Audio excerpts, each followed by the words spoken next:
اللہ اللہ اللہ اللہ اللہ الحمد للہ وکفا وسلام علی عبادہ الذین اصطفی اما بعد.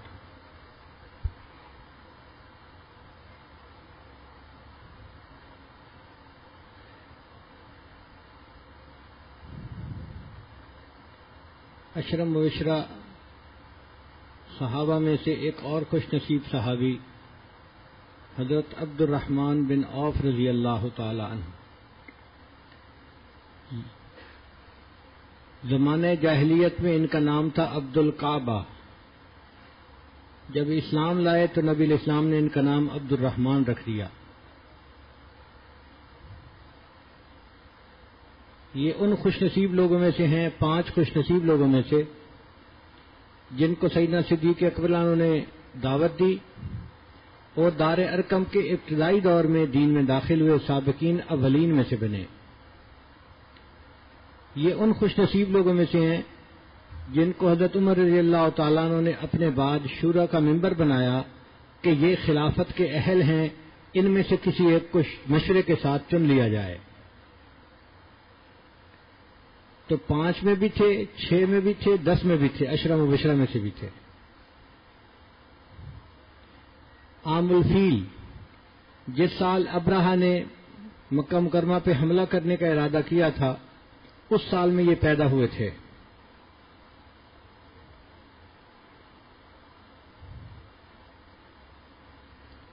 ان کے فضائل میں سے سب سے جو بہترین فضیلت ہے وہ یہ کہ ایک مرتبہ ان کے پیچھے نبی علیہ الصلوۃ والسلام نے 1 رکعت نماز بھی ادا فرمائی. سفر سے واپس تشریف لا رہے تھے، فجر کا وقت تھا، تو پانی ملنے میں ذرا مشکل ہو رہی تھی، تو صحابہ کرام وضو کر رہے تھے.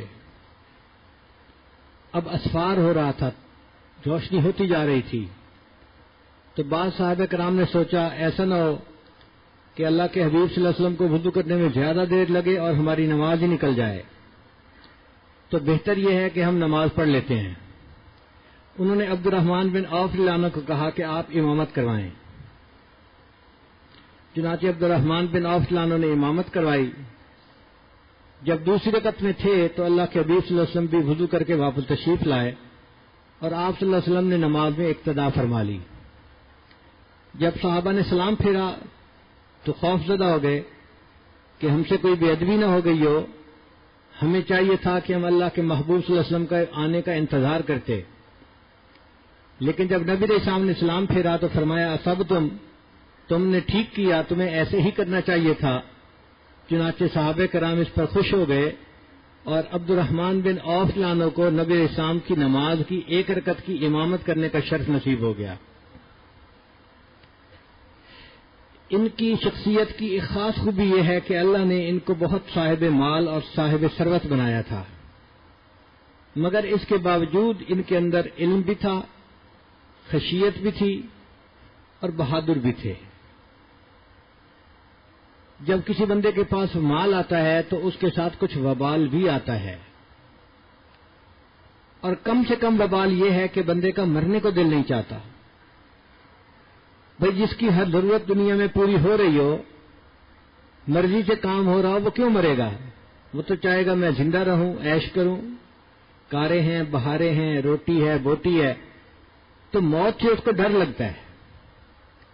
مگر یہ وہ صحابی تھے کہ اتنا مال ہونے کے باوجود بھی یہ موت سے نہیں ڈرتے تھے، اور بڑے علماء صحابہ میں سے تھے، اور اللہ کی خشیت ان کے دل میں بہت زیادہ تھی.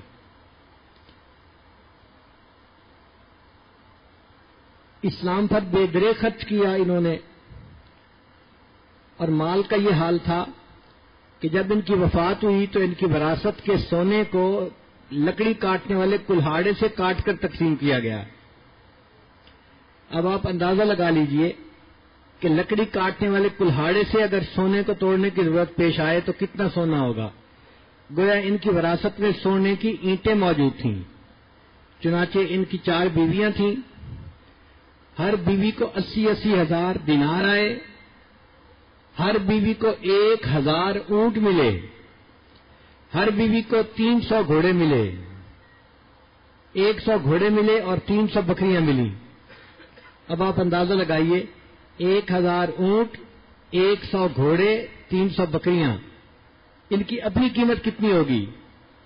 اور یہ ان کو وراثت کا 8واں حصہ مل رہا ہے، تو پوری وراثت کیسی ہوگی؟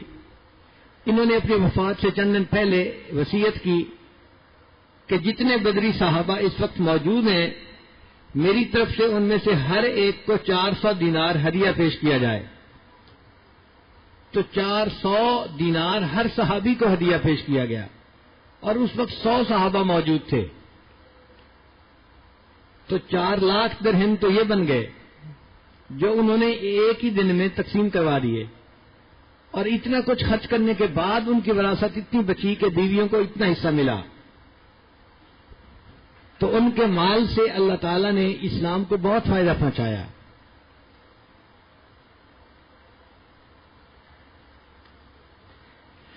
جب ہجرت کر کے مدینہ طیبہ تشریف لائے تو ایک انصاری تھے جو امیر انصاری کہلاتے تھے، ان کا نام تھا سعد بن ربیع۔ نبی علیہ السلام نے ان کے ساتھ ان کی مواخات کروا دی کہ دونوں ایک لیول کے بندے ہیں، ان کا آپس میں بھائی چارہ اچھا رہے گا۔ سعد بن ربیع نے ان کو کہا کہ عبد الرحمن بن عوف، میرے 2 باغ ہیں، ان میں سے ایک باغ آپ پسند کر لو، اور میری 2 بیویاں ہیں، ان میں سے جس کو کہو گے میں طلاق دے دوں گا، عدت کے بعد آپ نکاح کر لینا۔ مگر عبد الرحمن بن عوف نے ان کو کہا کہ اللہ تمہارے مال اور عیال کو تمہیں مبارک کرے، میرے ساتھ اتنا بھلا کرو کہ مجھے بازار کا راستہ دکھا دو۔ چنانچہ یہ بازار گئے اور بہت تھوڑے پیسوں سے انہوں نے کام شروع کیا۔ اللہ تعالیٰ نے ان کے پیسوں میں ایسی برکت دی کہ تھوڑے دنوں میں انہوں نے زمین خریدی اور ایگریکلچر کا کام شروع کر دیا۔ پھر تو اللہ تعالیٰ کی طرف سے رحمتیں ہی رحمتیں ہو گئیں۔ ایک دن نبی علیہ السلام کو ملنے کے لیے آئے تو انہوں نے بڑی خوشبو لگائی ہوئی تھی، تو نبی علیہ السلام نے فرمایا، عبد الرحمن، آج تمہارے کپڑوں سے بڑی خوشبو آ رہی ہے۔ اے اللہ کے حبیب صلی اللہ علیہ وسلم، میرے پاس کچھ پیسے ہو گئے تھے تو میں نے نکاح کر لیا ہے، شادی کر لی ہے۔ نبی علیہ السلام نے فرمایا، اولم ولاؤ بشات، تم ولیمہ کرو چاہے ایک بکری کا ہی کیوں نہ ہو۔ تو پھر نبی علیہ السلام کے فرمانے پہ انہوں نے ولیمہ کیا، اور یوں ان کی ازدواجی زندگی کا سلسلہ شروع ہوا۔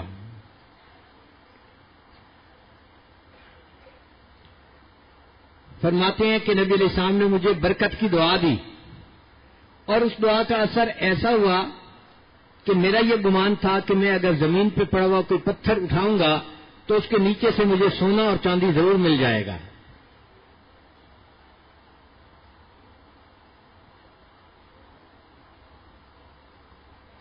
نبی علیہ السلام نے ایک لشکر کو روانہ کرنا تھا، مگر وسائل نہیں تھے، تو عبد الرحمن بن عوف اپنے گھر گئے اور 2000 دینار لا کر نبی علیہ السلام کی خدمت میں پیش کر دیے۔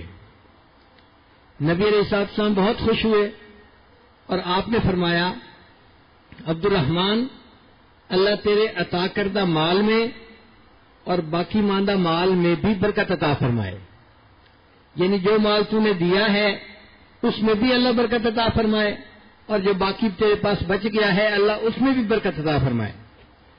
تو یہ نبی علیہ السلام کی دعا تھی جس کی وجہ سے ان کے مال میں اللہ نے برکت عطا فرما دی تھی۔ 5 صحابہ کرام ایسے تھے کہ جن کا ایک گروپ بنا ہوا تھا اور ان کا محبوب مشغلہ تھا نبی علیہ السلام کی صحبت میں وقت گزارنا، آپ صلی اللہ علیہ وسلم کی خدمت کرنا اور آپ سے دین سیکھنا۔ جو کوئی آتا جاتا تھا تو وہ دوسرے کو دین سکھاتا تھا کہ آپ کے بعد نبی علیہ السلام نے یہ بات سکھائی۔ ان میں ایک عبد الرحمن بن عوف بھی تھے۔ اتنا مال دولت ہونے کے باوجود پھر یہ شوق ہونا کہ میں نبی علیہ السلام کی صحبت میں رہوں اور آپ سے دین سیکھوں، یہ انوکھی چیز ہے۔ چنانچہ ایک دفعہ نبی علیہ السلام ایک انصار کے باغ میں تشریف لے گئے، عبد الرحمن بن عوف ساتھ تھے۔ نبی علیہ السلام نے وہاں جا کے سجدہ کیا، عبد الرحمن بن عوف انتظار کرتے رہے۔ یہ سجدہ اتنا لمبا تھا کہ عبد الرحمن بن عوف لانو کو شک گزرنے لگا ایسا تو نہیں اللہ کے محبوب صلی اللہ علیہ وسلم نے پردہ فرما لیا ہو، چنانچہ انہوں نے رونا شروع کر دیا۔ نبی علیہ الصلوۃ والسلام نے نماز مکمل کی تو پوچھا عبد الرحمن رو کیوں رہے تھے؟ اے اللہ کے حبیب صلی اللہ علیہ وسلم آپ کا سجدہ اتنا لمبا تھا کہ مجھے یہ گمان گزرنے لگا اب میں آپ کو زندگی میں دوبارہ پھر نہیں دیکھ سکوں گا، اس لیے میں نے رونا شروع کر دیا۔ تو نبی علیہ السلام نے فرمایا عبد الرحمن میں نے یہ شکر کا سجدہ کیا ہے، اللہ تعالیٰ نے آج میرے اوپر ایک خوشخبری بھیجی ہے کہ میرا جو امتی میرے اوپر ایک مرتبہ درود شریف پڑھے گا اللہ تعالیٰ ایک مرتبہ درود شریف پڑھنے پر اس کو 10 نیکیاں عطا فرمائیں گے اور اس کے نام اعمال سے 10 گناہوں کو معاف کر دیا جائے گا۔ ایک مرتبہ درود شریف پڑھنے پر 10 نیکیاں ملیں گی، 10 گناہ معاف کر دیے جائیں گے۔ چونکہ اللہ نے یہ خوشخبری عطا فرمائی اس لیے میں نے شکرانے کا لمبا سجدہ کیا۔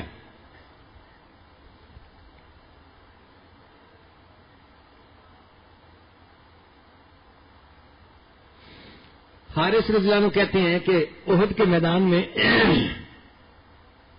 میں نے عبد الرحمن بن عوف رضی اللہ عنہ کو دیکھا، وہ اکیلے تھے اور مشرکوں کے ایک گروپ نے ان کو گھیرے میں لیا ہوا تھا اور وہ اکیلے مشرکوں کے ایک گروہ کے ساتھ لڑ رہے تھے۔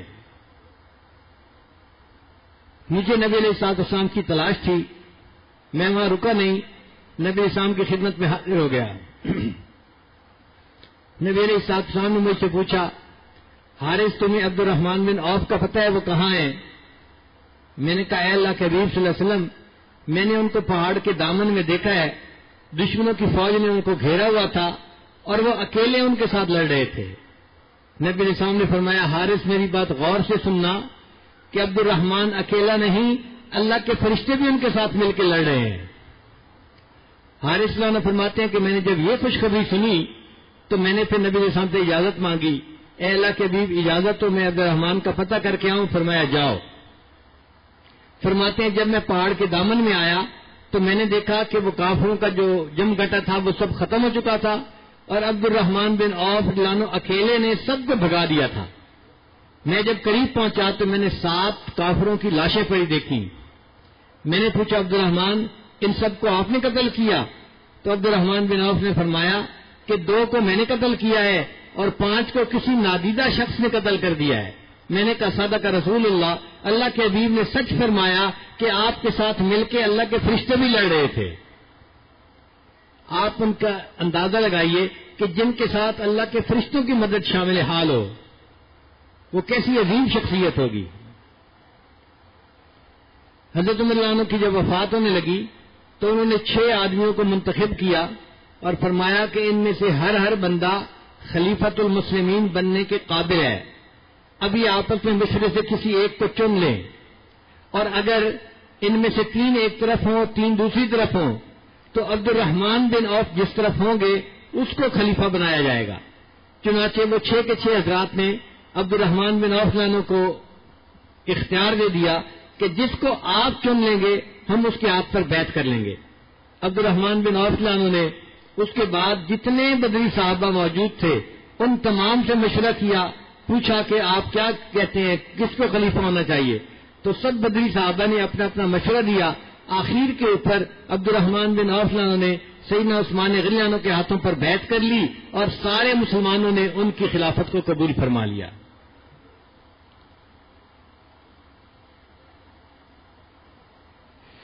ایک مرتبہ نبی علیہ السلام نے سیدہ عائشہ رضی اللہ عنہا سے فرمایا عائشہ مجھے اس بات کی فکر ہے کہ اگر میں چلا گیا دنیا سے تو میرے بعد تمہاری کفالت کون کرے گا، میری بیویوں کو کی ذمہ داری کون لے گا، مجھے اس بات کی فکر ہے۔ اب یہ بات چلتی چلتی عبد الرحمن بن عوف عنہ کو پہنچی تو انہوں نے ایک باغ کو امہات المومنین کے نان نفقہ کے لیے وقف کر دیا۔ اتنی آمدنی تھی کہ امہات المومنین کو پورے سال کی روزی اسی باغ سے مل جایا کرتی تھی۔ کتابوں میں لکھا ہے کہ امہات المومنین دعائیں دیتی تھیں اللہ عبد الرحمن بن عوف کو جنت میں سلسبیل کا مشروب عطا فرما، اس نے ہمارے لیے کھانے پینے میں آسانیاں کر دی ہیں۔ تو دیکھیے اللہ نے مال تو دیا تھا مگر اس مال کو انہوں نے کتنا اچھا استعمال کیا۔ امہات المومنین کے سروں سے فکر ہی ہٹا دی، بوجھ ہی ہٹا دیا۔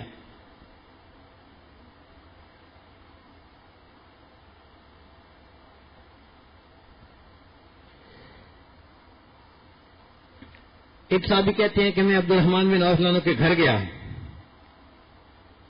میں نے دیکھا کہ ان کا روزہ تھا اور ان کے سامنے افطاری کا کھانا لایا گیا۔ انہوں نے جب کھانے کو دیکھا تو رونے بیٹھ گئے۔ میں نے پوچھا عبد الرحمن بن عوف رو کیوں رہے ہیں؟ کہنے لگے کہ مصعب بن عمیر ہم سے افضل تھے، جب وہ فوت ہوئے تو ان کو دفن کرنے کے لیے ایک چادر تھی، وہ بھی چھوٹی، اگر سر ڈھانپتے تھے تو پاؤں ننگے رہ جاتے تھے، اگر پاؤں ڈھانپتے تھے تو سر ننگا رہ جاتا تھا، اور حمزہ جانو مجھ سے بھی زیادہ افضل تھے، ان کو بھی ایک چادر میں کفن دیا گیا، اور آج ہماری یہ حالت ہے کہ ہمیں کھانے کے لیے اتنے اچھے کھانے پیش کیے جاتے ہیں۔ حالانکہ روزے سے تھے، مگر اچھے کھانے کو دیکھ کر ان کو پھر اللہ کا ڈر آیا اور انہوں نے رونا شروع کر دیا۔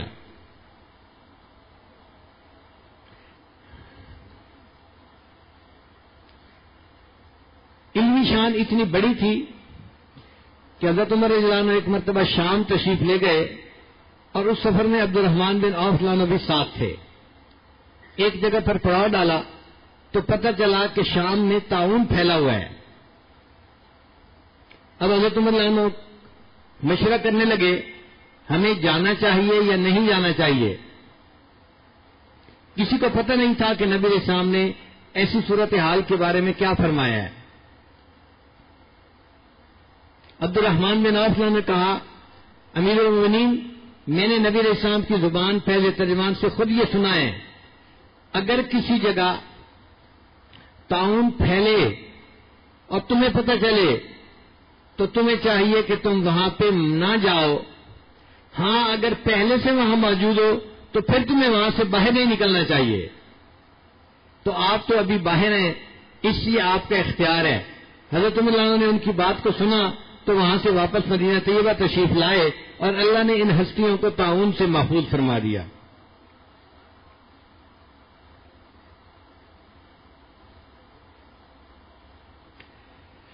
عبد الرحمن بن عوف نے ایک صحابی کی تیمارداری کی۔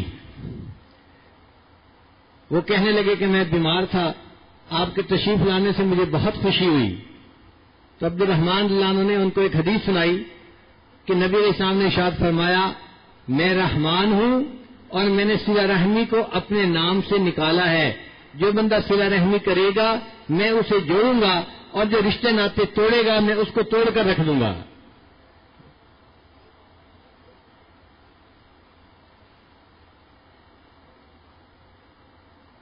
حضرت عمر رضی اللہ تعالیٰ عنہ انتظامی امور کے بارے میں ایک خطبہ دینا چاہتے تھے لوگوں کو۔ ان کا ارادہ تھا کہ میں حج کے موقع پر خطبہ دوں۔ عبد الرحمن بن عوف عنہ قریب آئے، امیر المومنین میرا مشورہ ہے کہ آپ یہاں خطبہ نہ دیں، واپس مدینہ جا کے خطبہ دیں۔ پوچھا کیوں؟ اس لیے کہ حج کے موقع پہ عام لوگوں کا مجمع زیادہ ہے، جو دور قریب سے آئے ہوئے ہیں، عوام الناس زیادہ ہیں۔ آپ انتظامی امور میں کوئی خطبہ دیں گے تو یہ لوگ رد عمل دکھائیں گے اور یہ مناسب نہیں ہوگا۔ آپ واپس مدینہ جائیں گے، وہاں پہ خطبہ دیں گے، وہاں پہ کبار صحابہ موجود ہیں، وہ آپ کی بات کو تسلیم کریں گے۔ جب وہ تسلیم کر لیں گے تو عوام الناس کا تسلیم کرنا کوئی مشکل نہیں رہے گا۔ تو حضرت عمر نے ان کے فیصلے کو پسند کیا اور ان کی فراست کی داد دی، اور واپس آ کر مدینہ طیبہ میں وہ تقریر فرمائی۔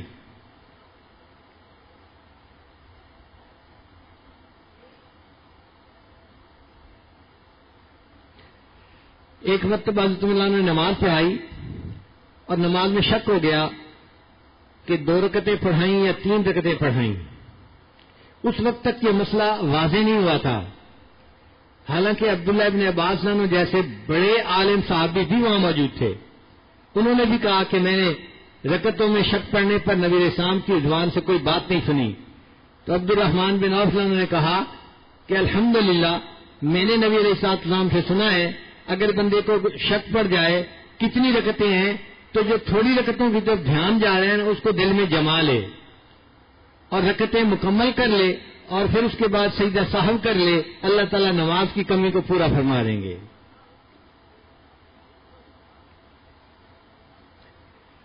حضرت عمر رضی اللہ تعالیٰ عنہ حج کے لیے تشریف لے گئے تو ایک آدمی نے مسئلہ پوچھا، حضرت ہم 2 بندے آ رہے تھے، ایک جگہ پر ہم نے ایک ہرن کو دیکھا تو احرام کی حالت میں اس کو شکار کر لیا، اب بتائیں میرے اوپر کوئی دم واجب ہے یا نہیں؟ تو حضرت عمر رضی اللہ عنہ نے ایک آدمی کو جو قریب کھڑا تھا کہا آؤ ہم مل کے اس کے بارے میں فیصلہ کرتے ہیں۔ پھر حضرت عمر رضی اللہ عنہ اس بندے سے بات چیت کرنے لگے اور بالآخر فیصلہ یہ ہوا کہ اس بندے کو ایک بکری قربان کرنی پڑے گی، دم دینا پڑے گا۔ تو جب اس بندے کو دم دینے کے لیے کہا گیا تو وہ غصے میں آ گیا اور کہنے لگا کہ ویسے امیر المومنین بنے ہوئے ہیں اور ایک مسئلے کا فیصلہ کرنے کے لیے ان کو تعاون کی ضرورت ہوتی ہے۔ حضرت عمر رضی اللہ عنہ نے فرمایا تم جانتے ہو میں نے کس کے ساتھ مشورہ کی ہے؟ اس نے کہا نہیں۔ فرمایا یہ عبد الرحمن بن عوف ہیں جو امین ہیں، جو عادل ہیں اور جن کی علمیت کے اوپر جو ہے وہ بڑے بڑے صحابہ کا بھی اعتماد ہے، اور تم نے سورہ مائدہ پڑھی ہے؟ اس نے کہا جی میں نے نہیں پڑھی۔ فرمایا اگر تم نے پڑھی ہوتی تو میں تجھے سزا دیتا۔ سورہ مائدہ میں اللہ تعالیٰ فرماتے ہیں یحکم بہ ذوا عدل منکم ھدیا بالغ الکعبہ، کہ تم میں سے 2 معتبر بندے فیصلہ کریں اور یہ قربانی کعبہ میں پہنچائی جائے۔ تو جب قرآن کہہ رہا ہے کہ 2 معتبر بندے مل کر فیصلہ کریں تو میں نے ایک معتبر بندے کو ساتھ لے لیا اور ہم نے 2 نے مل کے تمہارے بارے میں فیصلہ کیا ہے، تو ہم نے قرآن پاک کی آیت پر عمل کیا ہے۔ اس سے اندازہ لگائیے کہ ان کا فقہی مقام حضرت عمر رضی اللہ عنہ کی نظر میں کیا تھا۔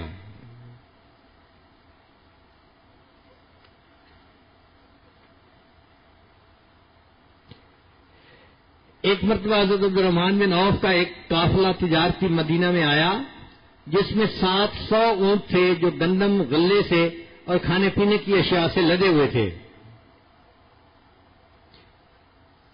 اس دن عبد الرحمن بن عوف عنہ ام المومنین سلمہ رضی اللہ عنہا کے گھر گئے تو ام المومنین نے کہا کہ عبد الرحمن میں نے نبی علیہ السلام کی مبارک زبان سے یہ سنا ہے کہ عبد الرحمن بن عوف رینگتے ہوئے جنت میں داخل ہوں گے۔ یعنی ایک بندہ ہوتا ہے نا تیز چل کے جانا، ایک ہوتا ہے چل کے جانا، ایک ہوتا ہے کرالنگ کر کے جانا، تو عبد الرحمن بن عوف کرالنگ کرتے ہوئے جنت میں داخل ہوں گے، یعنی مشکل سے جائیں گے جنت میں۔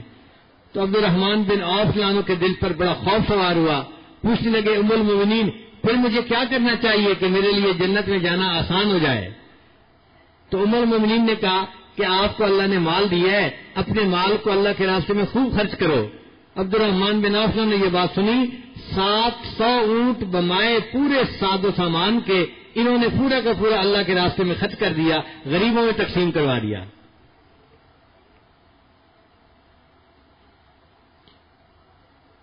ان کو ایک الرجی تھی، بیماری تھی، چنانچہ عام کپڑا جب پہنتے تھے تو وہ بیماری ایگریویٹ ہو جاتی تھی، تو نبی علیہ الصلوۃ والسلام نے بالخصوص عبد الرحمن بن عوف عنہ کو ریشم کا لباس پہننے کی اجازت دی تھی، تو یہ ریشم کا کپڑا پہنا کرتے تھے۔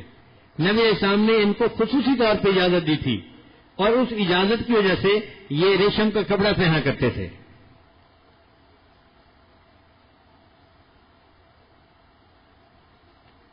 بعض مرتبہ ایک دن میں 30 غلام آزاد کر دیا کرتے تھے۔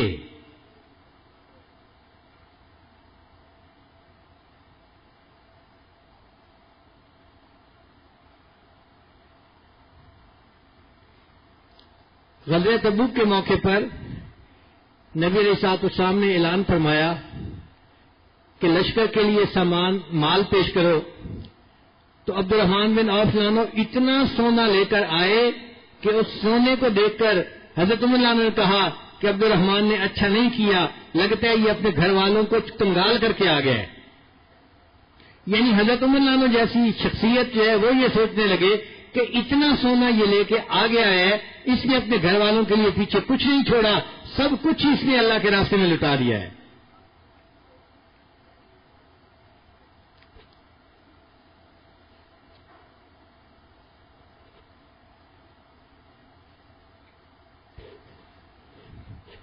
اللہ کے پیارے حبیب صلی اللہ علیہ وسلم نے دومت الجندل کے لیے لشکر کو روانہ کرنا تھا، تو انہوں نے عبد الرحمن بن عوف عنہ کو امیر لشکر بنایا۔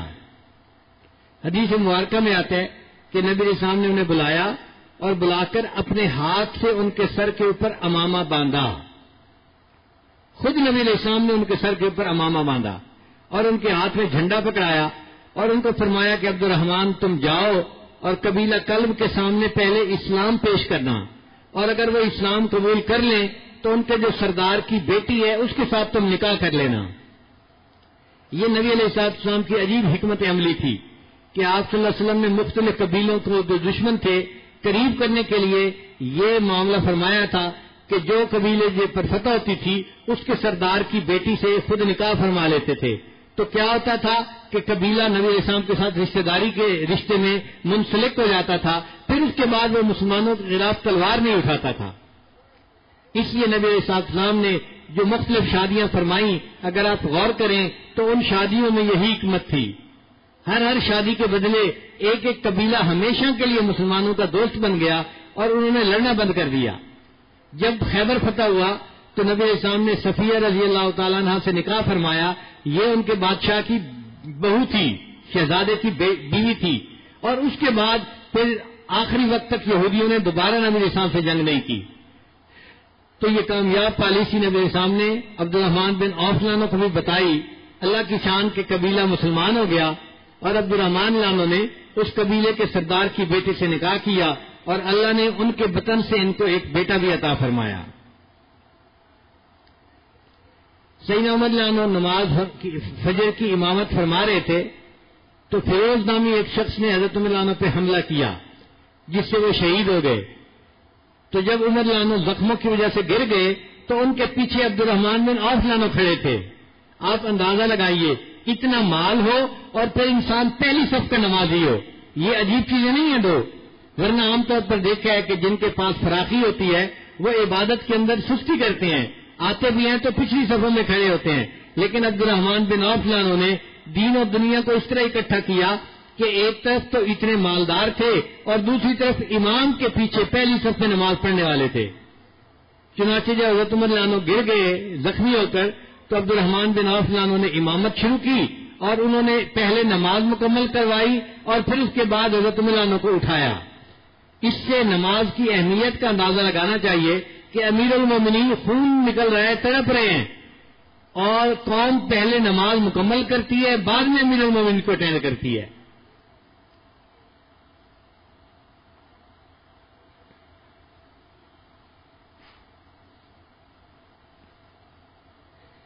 سیدنا عثمان غنی لانو کے زمانے میں 75 سال کی عمر میں عبد الرحمن بن عوف لانو کا انتقال ہوا، طبعی موت آئی. ان کا جنازہ سیدنا عثمان غنی لانو نے پڑھایا اور ان کا جنازہ اٹھانے میں سعد ابن ابی وقاص لانو جیسے صحابہ شامل تھے. سعد لانو رو رہے تھے اور کہہ رہے تھے واجب اللہ کہ پہاڑ جیسی شخصیت آج فوت ہو گئی.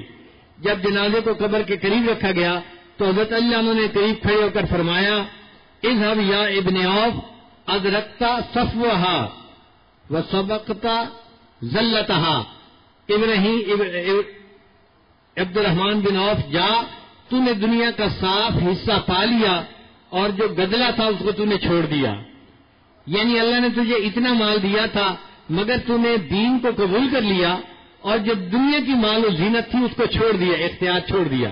تو حضرت عمر لانو کے ان کے بارے میں یہ کمنٹس تھے. اس طرح ان کو جنت بقیع کے اندر دفن کیا گیا اور یہ عشرہ مبشرہ میں سے اتنے بڑے صحابی اس دنیا سے رخصت ہو گئے.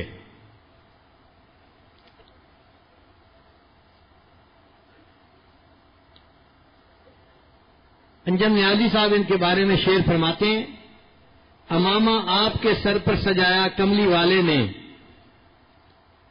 امامہ آپ کے سر پر سجایا کملی والے نے، ہمیشہ الامی کہہ کر بلایا کملی والے نے. جدا ہونے لگے ہیں آپ جب بھی کملی والے سے، محبت سے گلے اپنے لگایا کملی والے نے. ملی ہے آپ کو جنت کی خوشخبری مدینے میں، یہ مژدہ آپ کو خود ہی سنایا کملی والے نے.